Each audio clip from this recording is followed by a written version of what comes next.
চেঙাত লোক নিৰ্মাণ বিভাগৰ পথ নিৰ্মাণৰ নামত ব্যাপক অনিয়মৰ অভিযোগ। পথছোৱা নিৰ্মাণৰ এমাহ সম্পূৰ্ণ নহওঁতে উঠি গৈছে ব্লেক টেপিং।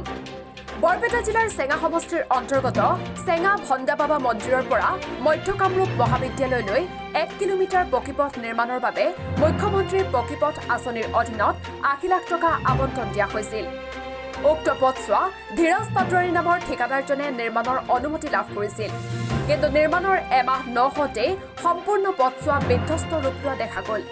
নিম্ন মানদণ্ডৰ সামগ্ৰী ব্যৱহাৰ কৰি পথছোৱা নিৰ্মাণৰ কাম সম্পন্ন কৰাৰ লগতে পথছোৱা নিৰ্মাণৰ পিছতেই ব্লেক টেপিং এৰি যোৱা, ছাইড বাম সম্পূৰ্ণ নকৰাৰ অভিযোগ উত্থাপন কৰিছে স্থানীয় লোকে। বৰপেটাৰ কাৰ্যবাহী অভিযন্তা জাকিৰ হুছেইনৰ সৈতে ঠিকাদাৰে মিলি কামখিনি অতি নিম্নমানৰ কৰাৰ অভিযোগ উত্থাপন কৰিছে ৰাইজে। ইয়াৰ পূৰ্বেও চেঙা অঞ্চলৰ কেইবাটাও লোক নিৰ্মাণ বিভাগৰ পকীপথ নিৰ্মাণ হোৱা কামত কাৰ্যবাহী অভিযন্তা জাকিৰ হুছেইনৰ বিৰুদ্ধে গুৰুতৰ অভিযোগ উত্থাপন কৰা দেখা গৈছে। চৰকাৰী নীতি নিৰ্দেশনাক অমান্য কৰি পথ নিৰ্মাণৰ নামত ব্যাপক অনিয়ম সংঘটিত কৰি লুণ্ঠন চলাই থকা এইসকল ঠিকাদাৰ চৰকাৰী বিষয়াক চৰকাৰ তথা বিভাগীয় কৰ্তৃপক্ষই কি ব্যৱস্থা গ্ৰহণ কৰে সেয়া হ'ব সময়ত লক্ষণীয়। এইটোতো বহুত বেয়া কাম হৈছে। আমি ঠিকাদাৰৰ যিজন মানুহ আছিল তেখেতসকলক কৈছো কামটো ভালকে কৰক, কিন্তু তেখেতসকলে গুৰুত্ব দিয়া নাই।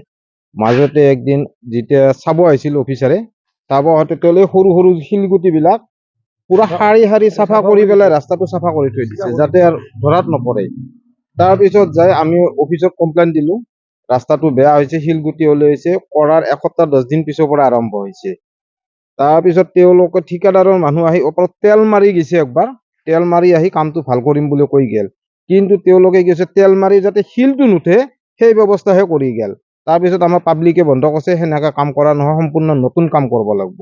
এইটোত আমাৰ গোটেই ৰাইজে সেইটোৱে আপত্তি, যাতে কামটো নতুন হয় ভালকে কৰে, কাৰণ এইটো বহুত 2 নম্বৰী কাম হৈছে। যিগৰাকী অভিযন্তা আছে তেখেত আহিছিল নে? অভিযন্তাক আমি দেখা নাই। আমাৰ ইয়াত যিজন মহৰী আছিল, মহৰীজনক সোধা হৈছিল, আৰু যিজন অভাৰচিয়াৰ তেখেতকো আমি লাগ পোৱা নাই। যিজন মহৰী আছিল মহৰীজনক কোৱা হৈছিল আপুনিতো দেখা পাইছিল কামৰ শিলগুটিবিলাক কেনেকুৱা, কি কথা, ইমান আঠা আছে নে নাই, টেম্পাৰ আছে নে নাই, সেইখিনিতো আপুনি চাই ফেলে কাম কৰিব দিব লাগিছিল। চাইড বামতো তেওঁলোকে কাম কৰাই নাই, আকৌ সাধাৰণ কাম কৰি থৈ গুচি গৈছে। বিষয়াবিলাকৰ গাফিলতি আছে ইয়াত। বিষয়াবিলাকে যদি সম্পূৰ্ণ গুৰুত্ব সহকাৰে কামবিলাক চালা হয় তেনেহ'লে এইবিলাক নহলা হয়। অভিযন্তাজনক আমি ইয়াতে দেখা নাই। তেওঁলোকক মহৰীজনক কৈছো আপুনি কাম কৰা বন্ধ কৰক। এই নিম্নমানৰ কাম কি কাৰণত হলাক আপোনাৰ সন্মুখত, আৰু দুৰ্নীতিগ্ৰস্ত হৈছে, তেওঁলোকে নিম্নমানৰ কাম কৰিছে। এইটো জাকিৰ হুছেইন চিকদাৰ, আমি দেখা পোৱা নাই তেখেত আহাটো, আমি কেৱল মহৰীজনক ইয়াতে লাগাল পাইছো। সম্পূৰ্ণ বিষয়বৰীয়া গাফিলতি, তেওঁলোকে গুৰুত্ব দিলাক হয় যদি ইমান 2 নম্বৰী কাম ইয়াতে হ'ব নালাগে। পথটো নিৰ্মাণৰ কাম কোনে লাভ কৰিছিল? ধীৰাজ পাটোৱাৰী, তেওঁক আমি দেখা নাই। আমি বিচাৰিছো পথটো সম্পূৰ্ণ নতুনকে কৰাটো আমি বিচাৰিছো। সম্পূৰ্ণ ৰাস্তাটো একেবাৰে আৰম্ভণিৰ পৰা যিটো ৰাস্তাটো আৰম্ভ হৈছে মেইন ৰোডৰ পৰা, যিটো শংকৰদেৱ ভৰি ধোৱা ঘাটৰ যিটো চৌকটো আছে, চৌকটোৰ পৰা আগলৈকে সিমূৰলৈকে জলৈকে হৈছে মেক্সিমাম প্ৰায়বোৰ ঠায়ে ঠায়ে দেখিবই, বহুত কেইটা জেগাত দেখিব এনেকে মানে কি এৰি গৈছে। যিটো বস্তু মানে কি সাধাৰণতে নহয়, আজিকালি চৰকাৰে বিভিন্ন ৰাস্তা বনাই আছে। আমিও ধৰক কামে কাজে বিভিন্ন ঠাই ঘূৰি ফুৰোতো ৰাস্তা পদূলিবিলাক আমি দেখি থাকো, এনেকে দেখা নাই। যিখিনি হৈছে যেনেকুৱা ধৰণৰ অৱস্থা হৈছে, ৰাস্তা হ'ল আমাৰ ৰাস্তাটো ভাল কৰিলে ভাল হয়।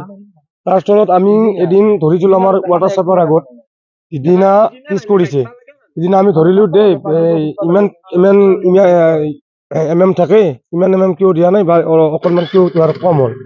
তাৰবাবে নহয় আমি পিছত মিলাই দিম।